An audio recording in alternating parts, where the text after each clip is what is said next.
আমার সুস্থ কবুতরটা মানে এটা বেশিক্ষণ না, আধা ঘন্টা সর্বোচ্চ বাজবে, তারপর এটা ডেট হয়ে যাব। আমার চোখের সামনে আমার অনেক কবুতর মারা গেছে, এরকম বমি করছে, মুখ দিয়া খুব বাজে লেভেলের একটা পানি বেরিয়েছে, দুর্গন্ধ পানি। ঠিক এরকম করে আমার সামনে অনেকগুলো কবুতর মারা গেছে। এইটাও সেম গাইস, এই যে দেখেন, প্রমাণ দেখেন গাইস। আমি মানে কি বলবো, আমি হঠাৎ করে আমার সামনে সবগুলো কবুতর মারা গেছে, সবগুলা। আমি আসলে বলে বুঝতে পারবো না। এই যে অলরেডি ডেট গাইস, এটা already date guys, already date guys, এটা ডেট।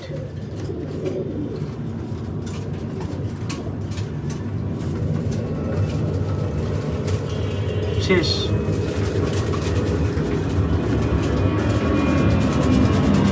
শেষ আমার কবুতর, শেষ। সবগুলো কবুতর এরকম করে মারা গেছে, সবগুলো কবুতর। এটা অবশেষে মারা গেল,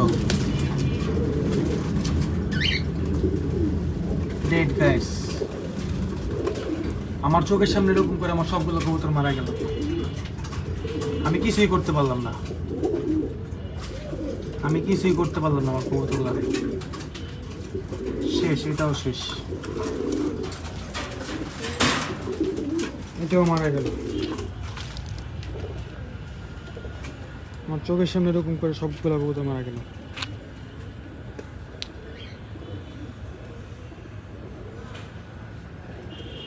বাঁচাতে পারলাম না আমি আমার কবুতরটাকে। সবগুলো কবুতর ঠিক এভাবেই মারা গেল। কিছু বলার নেই আমার, কিছু বলার নেই, কিছু করার নেই। চোখের সামনে আমার এরকম করে সবগুলো কবুতর মারা গেল। আমার খোপে কবুতর নাই আর, সব কবুতর শেষ, প্রত্যেকটা খাঁচা খালি। জাস্ট এই কয়টা কবুতর আছে। আমার অলরেডি অনেকগুলো কবুতর ডেট। আমি আর কাউরে কিছু বুঝতে পারবো না, বলতে পারবো না। আমার কবুতর পালা এখানে সমাপ্তি। সব কবুতর পালা ছেড়ে দেবো আমি আর কবুতর পালবো না। আর এভাবে আমি আর পারতেছি না। এই জন্য আমি আমার সব কবুতর সেল দিয়ে দিব, না কিছু একটা করে ফেলবো।